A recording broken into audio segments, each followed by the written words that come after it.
اللہ سبحان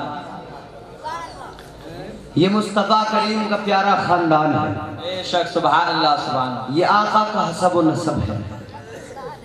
مصطفیٰ کو جس زاویے سے دیکھو، جس قرینے سے دیکھو، اللہ کی قسم بے مثال ہے، بے شک سبحان اللہ۔ نبی کے صحابہ بھی بے مثال ہیں، نبی کی امت کے اولیاء بھی بے مثال ہیں، بے شک۔ آج کی یہ محفل سرکار غوث اعظم کی جشن کے طور پر منعقد کی گئی۔ جی کون ہے غوث اعظم؟ کس شخصیت کا نام ہے غوث اعظم؟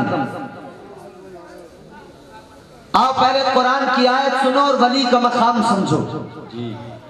آج ہم ولیوں سے تعلق رکھتے ہیں، اولیاء کرام کی غلامی کا پٹا اپنی گردنوں میں ڈالے ہوئے ہیں، بے شک غوث اعظم کی غلامی کا دم بھرتے ہیں، غریب نواز کے در کے بھکاری کہلاتے ہیں۔ ساری دنیا میں سنی جہاں بھی ہوتا ہے اپنے بزرگوں سے کبھی ناتا نہیں توڑتا، اپنے بزرگوں کو ہمیشہ یاد رکھتا ہے، اولیاء کرام سے تعلق ہمیشہ مضبوط رکھتا ہے۔ یاد رکھیے گا، آج ہر انسان سلسلے سے جڑا ہوا ہے، اپنے پیر کے دامن کو پکڑ کر ایک ایک سیڑھی آگے چڑھتے ہوئے ہم بارگاہ غریب نواز تک پہنچتے ہیں، اور بارگاہ غریب نواز میں اگر مقبولیت مل جائے تو پھر اسی طرح سلسلہ در سلسلہ بارگاہ غوث الورا میں مقبولیت، اور بارگاہ غوث الورا تک پہنچ گئے تو پھر سلسلہ در سلسلہ بارگاہ مولا علی، اور مولا علی کی بارگاہ میں جسے رسائی مل جائے، یاد رکھو وہ آقا کریم کی بارگاہ میں مقبول ہو جاتا ہے، بے شک سبحان اللہ۔ اور جسے مصطفیٰ کی غلامی میسر ہو گئی، جو آقا کریم علیہ السلام کی بارگاہ میں مقبول ہو گیا، اللہ کی قسم پروردگار عالم اس بندے کو پسند کر لیتا ہے، اور اللہ اس بندے سے محبت کرنے لگتا ہے۔ اللہ محبت کرتا ہے تو پھر یہ محبت محدود نہیں رہ جاتی، بلکہ پروردگار عالم فرشتوں کو بھی حکم دے دیتا ہے۔ جبرائیل امین بھی محبت کرتے ہیں، آسمانی دنیا میں رہنے والے تمام تر فرشتے محبت کیا کرتے ہیں، اور پھر یہ سلسلہ یہیں پر تھمتا نہیں ہے، رکتا نہیں ہے، بلکہ اللہ رب العزت زمین پر رہنے والوں کے دلوں میں اپنے اس بندے کا پیار ڈال دیتا ہے، اپنے اس بندے کی محبت ڈال دیا کرتا ہے۔ جب اللہ خلوص اور پیار اپنے اس بندے کا ڈال دیتا ہے، اللہ کی قسم ساری کائنات میں اس کے ڈنکے بجنے لگتے ہیں، ہر طرف اس کے نام کے نعرے لگنے لگتے ہیں، ہر طرف اسے پکارا جانے لگتا ہے۔ حاضرین گرامی القدر غور فرمائیے، آؤ اللہ کے قرآن کی آیت پڑھ کے دیکھو، پروردگار عالم قرآن مجید میں ارشاد فرماتا ہے، یا ایھا الذین آمنوا اتقوا اللہ وابتغوا الیہ الوسیلہ۔ اللہ قرآن میں فرماتا ہے، اے ایمان والو، اے ایمان والو، اللہ سے ڈرو۔ مخاطبت بے ایمانوں سے، بچوں نے بڑی کچری پکا رکھی۔ قرآن کہتا ہے ایمان والوں سے مخاطبت، ایمان والو اللہ سے ڈرو، اور پھر قرآن میں اللہ کیا فرماتا ہے؟ اللہ کی راہ میں وسیلہ تلاش کرو۔ جہاں ایک طرف دنیا میں لوگ وسیلے کے منکر ہیں، وسیلے کا انکار کیا کرتے ہیں، وہیں دیکھو قرآن مجید میں اللہ رب العزت خود اپنے بندوں کو تعلیم دے رہا ہے۔ قرآن خود ارشاد فرما رہا ہے کہ بارگاہ خدا بندی میں، بارگاہ رب لم یزل لا یزال کی بارگاہ میں مقبولیت اگر چاہتے ہو تو اس کی بارگاہ میں ڈائریکٹ رسائی نہیں ہوتی ہے، بلکہ پہلے وسیلہ تلاش کرو۔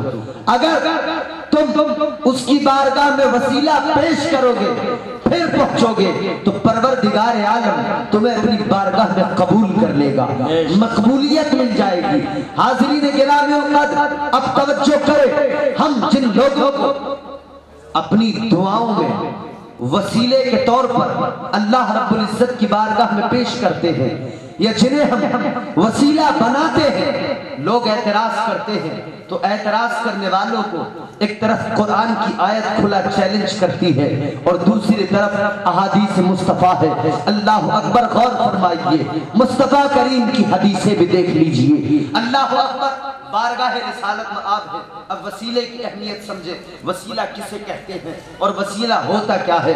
کیا وسیلے کی تعلیم بارگاہ رسالت میں آپ سے ملتی بھی ہے یا نہیں؟ آؤ دیکھو، مسجد رسول ہے، اسی مسجد کے اندر آمنہ کا لال جلوگر ہے، کائنات کا مالک و مختار جلوگر ہے۔ ایک آنے والا آیا مسجد رسول کے اندر، آقا کریم کی بارگاہ میں حاضر ہو گیا۔ حاضر ہونے والا نابینا ہے، آنکھوں سے دیکھ نہیں سکتا، آنکھوں میں نور نہیں ہے۔ اللہ کے نبی کی بارگاہ میں آ گیا، آنے کے بعد میں عرض کرنے لگا، یا رسول اللہ میری آنکھوں میں نور نہیں ہے، آقا میں دیکھ نہیں سکتا ہوں، یا رسول اللہ نابینا ہوں، آقا آپ کی بارگاہ میں آ گیا ہوں، مجھے آنکھوں میں روشنی چاہیے۔ اللہ اکبر، غور کیجئے، آج لوگ اعتراض کرتے ہیں نبی کی بارگاہ میں مت مانگو، مصطفیٰ کریم کی بارگاہ میں مت جاؤ، وہاں جانے سے کچھ نہیں ملنے والا ہے۔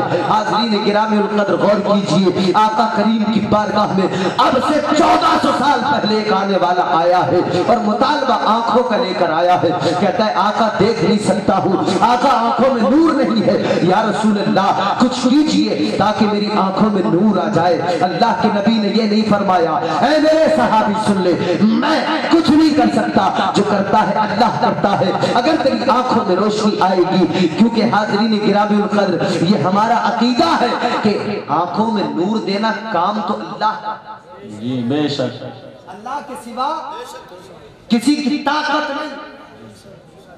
آنکھوں میں بینائی دینا، نور دینا، روشنی ڈالنا کام پروردگار کا ہے، مگر وہ صحابی جانتا تھا کہ اگر آنکھوں کو روشنی ملے گی تو مصطفیٰ کے وسیلے سے ملے گی۔ بے شک، سبحان اللہ، سبحان اللہ۔ آقا کریم کی بارگاہ میں آنے کے بعد میں جب اس نے کہا آقا آنکھوں میں روشنی نہیں ہے، نابینا ہوں، اللہ کے نبی نے ارشاد فرمایا ایسا کر، وضو کر لے، مصلی پہ کھڑا ہو، نیت کر نماز، 2 رکعت نماز پڑھ اور اس کے بعد میں ہاتھ اٹھا دے اللہ کی بارگاہ میں دعا کے لیے۔ دعا میں سکھاتا ہوں، جو دعا میں بتاؤں وہی دعا اپنی زبان سے کرنا۔ تو ادھر دعا کرے گا، ادھر اللہ کی رحمت کو جوش آئے گا، تیرا کام بن جائے گا۔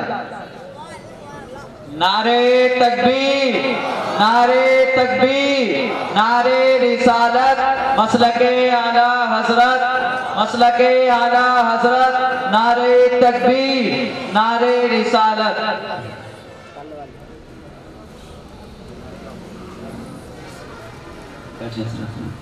اب ذرا توجہ کریں، اب دیکھیں علماء کرام کی آمد ہو رہی ہے، میرے بعد میں آپ کو کافی دیر ابھی علماء کرام کے بیانات بھی سننے ہیں، نہ تو منقبت کا بھی سلسلہ چلے گا۔ محبت سے ذرا جی لگا کے کہتے ہیں سبحان اللہ، سبحان اللہ۔ تھوڑی دیر آپ کے درمیان ہوں، اس کے بعد میں بہت جلد میں چاہتا ہوں گفتگو کو سمیٹ لوں، محبت کے ساتھ میں جی لگا کے سنیں گے تو انشاءاللہ بات سمجھ میں آئے گی۔ حاضرین گرامی القدر، آنے والا آقا کی بارگاہ میں آیا، آنکھوں کا مطالبہ، نبی نے کیا فرمایا؟ سن، نماز پڑھ لے، نماز ادا کر اور اس کے بعد میں اللہ کی بارگاہ میں ہاتھوں کو اٹھا دے۔ ہاتھ اٹھائے گا تو اللہ کی بارگاہ میں دعا میں بتاتا ہوں، دعا وہی کرنا، اللہ تجھ پر فضل فرمائے گا، تیرا کام بن جائے گا۔ بے شک، سبحان اللہ، کام تیرا بن جائے گا۔ اب اس شخص نے نماز ادا کی، نبی نے دعا سکھائی، دعا سیکھنے کے بعد میں نماز پڑھی، نماز پڑھنے کے بعد میں اس نے ہاتھوں کو اٹھایا، اللہ کی بارگاہ میں دعا کرنے لگا، لیکن دعا کا خاص ٹکڑا یہ تھا اللہم انی اسألک و اتوجہ الیک بمحمد نبی الرحمہ، اللہ کی بارگاہ میں محمد الرسول اللہ صلی اللہ تعالیٰ علیہ وسلم کو اس شخص نے وسیلہ بنایا، اور وسیلے کی تعلیم اسے کسی اور نے نہیں دی، اللہ کے رسول نے دی، بے شک سبحان اللہ، مدینے کے تاجدار نے دی۔ آقا کریم نے وسیلے کی تعلیم دی، اس نے ہاتھ اٹھا کر دعا کی، اللہ کی بارگاہ میں دعا کرنے لگا، اے اللہ میں تیری بارگاہ میں سوال کرتا ہوں، تیری طرف توجہ کرتا ہوں پروردگار، اور تیری بارگاہ میں تیرے حبیب کو وسیلے کے طور پر پیش کرتا ہوں۔ بے شک سبحان اللہ سبحان اللہ، اے اللہ میں محمد الرسول اللہ صلی اللہ علیہ وسلم کو، رحمت والے نبی کو تیری بارگاہ میں وسیلہ بناتا ہوں، مولا میری دعا کو اپنے حبیب کے وسیلے سے قبول کر لے، اپنے محبوب کے وسیلے سے قبول کر لے۔ اللہ کی قسم اس نے ادھر یہ دعا کی، یہ دعا کر رہا ہے، اللہم انی اسألک و اتوجہ الیک بمحمد النبی الرحمہ، ادھر اس نے دعا کی، اس کے بعد میں کہتا یا محمد انی قد توجہت الیک انی قد توجہت، آقا کریم صلی اللہ علیہ وسلم کو ادھر اس نے اللہ کی بارگاہ میں وسیلہ بنایا، اور پھر آقا کی بارگاہ میں توجہ کر کے کہتا ہے یا رسول اللہ میں آپ کی طرف توجہ کرتا ہوں، متوجہ ہو کر، اور پھر میں آپ کو اللہ کی بارگاہ میں وسیلہ بنا رہا ہوں، یا رسول اللہ آپ بھی میرا وسیلہ بن جائیے، اللہ کی بارگاہ میں میری سفارش کیجئے۔ اللہ کی قسم ادھر اس بندے نے اپنی دعا میں نبی کو وسیلہ بنایا، دعا مانگی، اور دیکھتے ہی دیکھتے اس نابینا کی آنکھوں میں اللہ نے نور عطا کر دیا۔ بے شک سبحان اللہ، نعرے تکبیر، نعرے تکبیر، نعرے رسالت، مسلک اعلیٰ حضرت علامہ مولانا امتیاز رضا برکاتی صاحب قبلہ، نعرے تکبیر، نعرے رسالت۔ نبی کو اللہ کی بارگاہ میں وسیلہ بنایا، اللہ نے آنکھوں میں روشنی دے دی، بے شک سبحان اللہ، پروردگار نے نور عطا فرما دیا۔ تو سنو، وسیلہ اس کو کہتے ہیں، وسیلے کی تعلیم ہمیں کہیں اور سے نہیں ملی، اللہ کے نبی کی بارگاہ سے ملی ہے۔ آج اگر ہم وہ بولی بولیں جو اعلیٰ حضرت نے بولی، سرکار اعلیٰ حضرت کہتے ہیں یا رسول اللہ تیری سرکار میں لاتا ہے رضا اس کو شفیع، یہ اعلیٰ حضرت نے سرکار غوث اعظم رسالت معاب میں وسیلے کے طور پر پیش کیا، وسیلہ بنایا بارگاہ رسالت معاب میں مقبولیت حاصل کرنے کے لیے۔ اعلیٰ حضرت نے سرکار غوث اعظم کو وسیلہ بنایا، جب ہمارے آبا و اجداد، جب ہمارے بزرگوں نے اپنی دعاؤں میں سرکار غوث اعظم کو وسیلہ بنایا ہے، تو پھر ہم سنی مسلمان کیوں بھلا ان کو وسیلہ نہ بنائے اور کیوں انہیں وسیلے کے طور پر پیش نہ کرے؟ حاضرین گرامی القدر یاد رکھو، ہمارا وہی عقیدہ، وہی نظریہ ہے جو ہمارے بزرگوں کا عقیدہ اور ہمارے بزرگوں کا نظریہ تھا۔ اب جس کو اللہ کی بارگاہ میں وسیلہ بنایا جا رہا ہے اس کو بھی دیکھنا ہوگا وہ اس لائق ہے کہ نہیں ہے۔ آج کل بے شمار پیر دنیا میں موجود،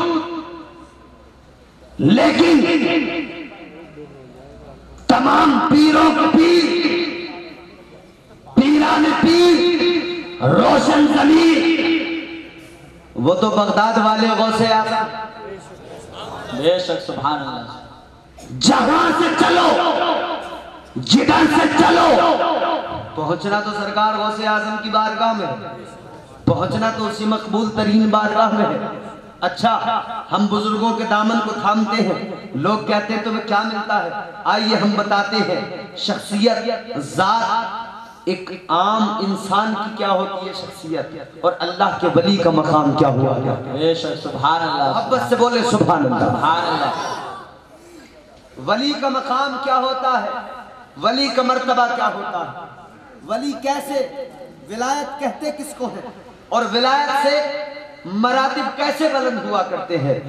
اللہ اکبر، غور فرمائیے سنی مسلمانوں، غور کرو۔ آج لوگ دیکھتے ہیں پوشیدہ لباس نظر آیا، اللہ والے کو اگر کہیں پہ کسی نے دیکھا پھٹا پرانا پوشیدہ لباس دیکھا، کوئی مجذوب دیکھا، دیکھنے والا کہنے لگا یہ تو کوئی پاگل نظر آتا ہے۔ لیکن یاد رکھو اللہ والوں کو کبھی پاگل نہ کہنا، یہ تو نبی کے سچے عاشق ہوا کرتے ہیں، یہ تو مصطفیٰ کے سچے غلام ہوا کرتے ہیں۔ ان کا مقام یہ ہے، ان کا مرتبہ یہ ہے کہ کہنے والا کہتا ہے اجلے کپڑوں میں سکندر ہو ضروری تو نہیں۔ بے شک، سبحان اللہ سبحان اللہ۔ اجلے کپڑوں میں سکندر ہو ضروری تو نہیں، میلے کپڑوں میں قلندر بھی تو ہو سکتا ہے۔ بے شک، سبحان اللہ سبحان اللہ۔ بات سمجھ میں آ رہی ہے آپ کی؟ اجلے کپڑوں میں سکندر ہو ضروری تو نہیں، میلے کپڑوں میں قلندر بھی تو ہو سکتا ہے۔ جس بھکاری کو حقارت سے پکارا تو نے، اس کے کاسے میں سمندر بھی تو ہو سکتا ہے۔ سبحان اللہ سبحان اللہ۔ آؤ ولیوں کا مقام دیکھو، آؤ ولایت کے مراتب کیسے بلند ہوتے ہیں۔ ایک تمہاری میری زبان ہے، ایک تمہاری میری بات ہے، لیکن اللہ والے کی زبان سے جب کچھ نکلتا ہے پروردگار عالم اس کو رد نہیں فرماتا ہے بلکہ اپنی بارگاہ میں قبول کر لیا کرتا ہے۔ آؤ زیادہ دور کی بات نہیں ہے، دلی کی سرزمین پہ چلو، میں بتاتا ہوں آپ کو ولایت کس کو کہتے ہیں اور ولی کا مرتبہ کیا ہوا کرتا ہے، ولی کا مقام کیا ہوا کرتا ہے۔ جو لوگ دلی گئے ہیں انہیں معلوم ہے، انہوں نے دلی میں جامع مسجد بھی دیکھی ہوگی، اور جس نے جامع مسجد کو دیکھا ہے اسے یہ بھی معلوم ہوگا کہ جامع مسجد کی پیریوں پر ایک اللہ والے کا مزار بنا ہوا ہے۔ بے شک، سبحان اللہ سبحان اللہ۔ بھائی کچھ لوگ تو ایسے ہوں گے جنہیں معلوم ہوگا، نہیں بیٹھے گا سیدھا پھینک دوں گا اٹھا کے، چپ بیٹھ۔ جو لوگ گئے ہیں دلی انہیں تو معلوم ہے نا، کچھ لوگ ایسے ہوں گے جنہیں معلوم ہی ہوگا کہ وہاں مزار ہے، اور صاحب مزار کا نام ہے حضرت ہرے بھرے شاہ رحمت اللہ علیہ۔ کیا نام ہے؟ بولو یار خدا کے بندو، ہم تو ایسے دیکھ رہے ہیں، مجھے بڑی حیرت سے کوئی عجوبہ تمہارے سامنے آ گیا، کسی الگ مخلوق کا آدمی ہوں میں، انسانوں میں سے نہیں ہوں میں، تو اتنی ایسے منہ پھاڑ آنکھ پھاڑ کے منہ پھیلا کے دیکھ رہے ہیں۔ بات سنو توجہ سے اور محبت سے بولتے رہو، جی لگا کے بولو سبحان اللہ سبحان اللہ۔ ہاتھ اٹھا کے بولو یا رسول اللہ۔ جامع مسجد کی پیریوں پہ اللہ والے کا مزار ہے، نام ہے حضرت ہرے بھرے شاہ رحمت اللہ علیہ۔ ان کے ایک خادم، ان کے ایک مرید ہیں، ان کا نام ہے حضرت سرمد شہید۔ سبحان اللہ۔ پہلے اللہ والے کا مقام سمجھ لو کیا ہے، مرتبہ دیکھ لو کیا ہے۔ بات ان دنوں کی ہے جب دلی میں شاہ جہاں مغل بادشاہ حکومت کیا کرتا تھا، اور شاہ جہاں کو عمارتیں بنوانے کا بڑا شوق تھا۔ تاج محل شاہ جہاں نے بنوایا، لال قلعہ شاہ جہاں نے بنوایا، بی بی کا مقبرہ شاہ جہاں نے بنوایا، اور بڑی عمارتیں بنوائی ہیں شاہ جہاں نے۔ آپ کو معلوم ہے، آپ جانتے ہو بخوبی، اسے عمارتیں بنوانے کا بڑا شوق تھا۔